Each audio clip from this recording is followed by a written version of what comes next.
Hey guys, today I'll show you a zombie horror thriller film named Shark Girl. Spoilers ahead, watch out and take care. The movie begins with Heidi, who is a beautiful young influencer with only 50,000 followers. Her boyfriend, also her photographer, takes her to the beach to shoot a seductive wet-look photo shoot, hoping to gain followers quickly. However, not long ago, the nearby nuclear power plant experienced a nuclear leakage accident. The authorities covered it up, but rumors still spread among the locals. Heidi is worried about possible nuclear contamination in the sea and hesitates to enter the water. Under her boyfriend's persistent urging, she reluctantly agrees. Predictably, the unexpected happens. A shark emerges from the depths and drags the unaware Heidi underwater. Her boyfriend, busy checking his camera, notices nothing amiss. When he looks up and doesn't see Heidi, he assumes she left in a huff. Instead of looking for her, he angrily leaves the beach. That evening, a young couple finds Heidi lying on the beach. The man stays to care for her while his girlfriend goes to get help.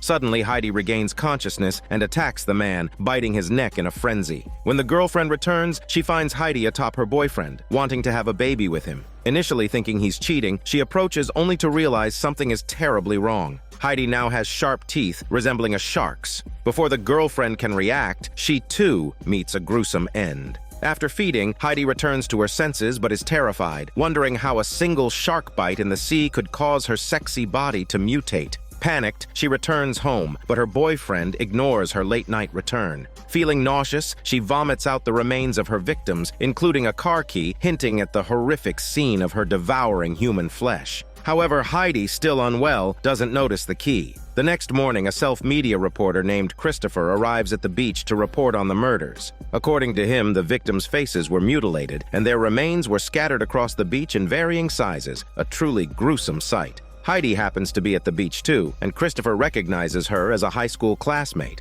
While they exchange pleasantries, Christopher finds it odd since shark attacks have never occurred in this area, let alone fatal ones. Heidi avoids the topic and hastily leaves, unknowingly dropping her wallet. Later, Heidi heads to her boyfriend's villa to film videos, only to discover he has invited another female influencer. The two women clash, with the other influencer flaunting her position and offering Heidi a collaboration, claiming it'll boost her follower count. Heidi, annoyed, suppresses her anger. However, the other influencer's behavior escalates. During filming, her boyfriend disrespects Heidi, treating her as invisible in the influencer's presence. This fuels Heidi's growing rage. When the influencer injures her ankle and bleeds, the smell of diabetic blood triggers Heidi's bloodlust. Following the influencer to her room, Heidi loses control and attacks, killing her and sending her to influence Satan in hell. The commotion attracts Heidi's boyfriend, who misinterprets the situation as a chance for excitement. But upon seeing Heidi's shark-like teeth, he freezes in fear.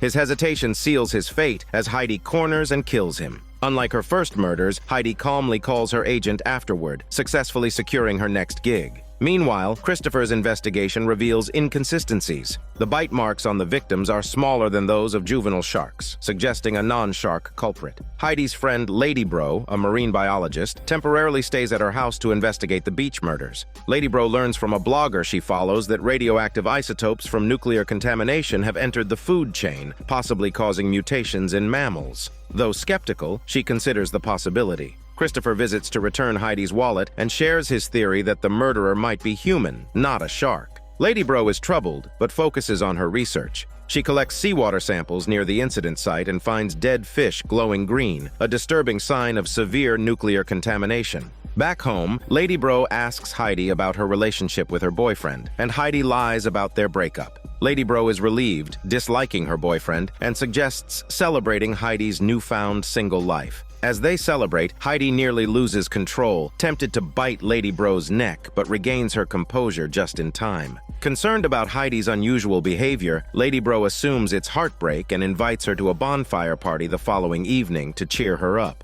The next day, Heidi arrived at the studio at the agreed time for her shoot. Unexpectedly, the photographer made things deliberately difficult for her. When a junior assistant tried to speak up for Heidi, they were scolded by the photographer. Not only that, the photographer even called Heidi's manager to complain that she was uncooperative.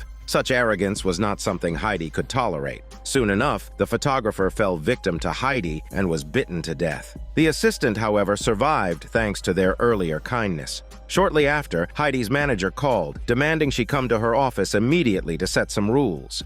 The more arrogant she was, the more miserable her end was destined to be. Meanwhile, Christopher and Lady Bro were still at Heidi's place discussing the ongoing cases. According to a popular blogger, a Filipino child had recently stepped on a glowing fish at the beach and developed a fever that night. While being treated in the hospital, the boy ended up killing 5 doctors. The blogger feared that if polluted animals' DNA merged with humans, it could lead to humans mutating into terrifying beasts. Little did they know the blogger's fears had already come true in Heidi. As Christopher was leaving, he accidentally discovered a car key in the drain at Heidi's house. Checking his notebook of clues, he realized it matched the make of the murdered couple's car. He tracked down the impound lot and confirmed that the key indeed belonged to the couple's vehicle. Although hard to believe, Christopher was now certain that the deaths of the couple were somehow tied to Heidi. Christopher tried calling Lady Bro, but she didn't answer. That evening, Lady Bro, her younger brother, and Heidi were enjoying a beach bonfire party. The brother, seemingly infatuated with Heidi, kept staring at her muscles. Seeing the sparks between them, Lady Bro pulled the man aside to warn him, but her caution went unheeded. Overwhelmed by her predatory instincts, Heidi lured the man to a secluded spot, beginning her hunt. Poor man thought he had won her heart, but was caught off guard when Heidi attacked him. Just then, Christopher arrived and told Lady Bro that Heidi was the bloodthirsty monster responsible for all the tragedies. While Lady Bro struggled to believe his smelly bullshit, her brother's agonized chicken screams nearby left her no choice. The two rushed to the scene, only to find Heidi pinning the brother down. Lady Bro tried to save her brother, but Christopher stopped her, saying her brother couldn't be saved, and if she goes, she'll die too. Reluctantly, Lady Bro fled with Christopher. The next morning, they found a university professor who revealed that Heidi had mutated into a shark-like being. The professor produced an antidote that could restore Heidi to normal, but explained that it required Heidi's blood to activate.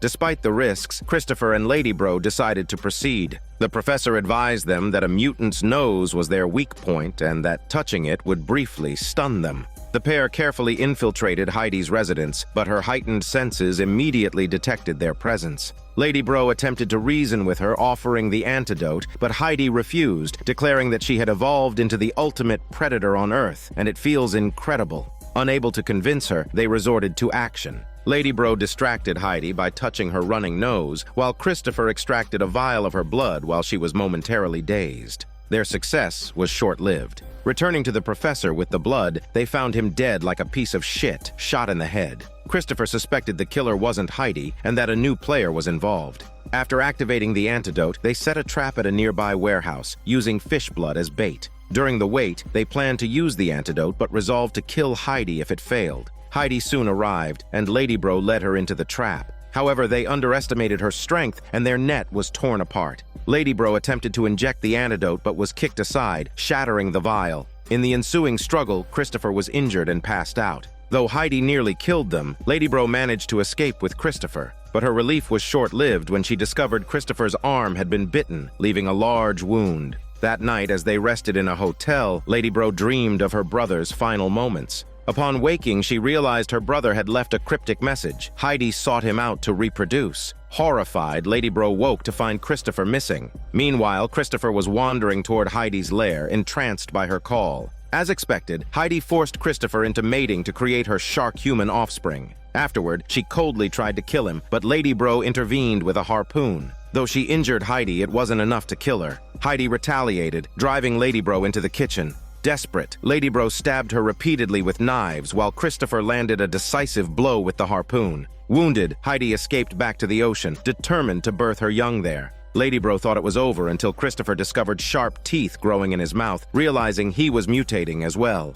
Seeking answers, Lady Bro contacted the mysterious blogger who warned her to stop investigating, claiming it would bring death. Refusing to back down, Lady Bro was given a phone number for someone who could help. When she called, no one answered, so she left a desperate message. The story ended with Christopher walking into the sea, drawn to his new nature, while Heidi returned to the city to hunt again after giving birth. In a post-credits scene, a man in a suit approached Lady Bro with a box of antidotes. He revealed himself as the owner of the phone number and a colleague of the professor who had died protecting the antidote. Impressed by Lady Bro's survival, he offered to team up to stop Heidi. Initially hesitant, Lady Bro changed her mind upon learning Christopher had also transformed. Determined to save him, Lady Bro joined the fight, concluding the story. This is Daniel CC Movie Channel. Stay safe and enjoy your day.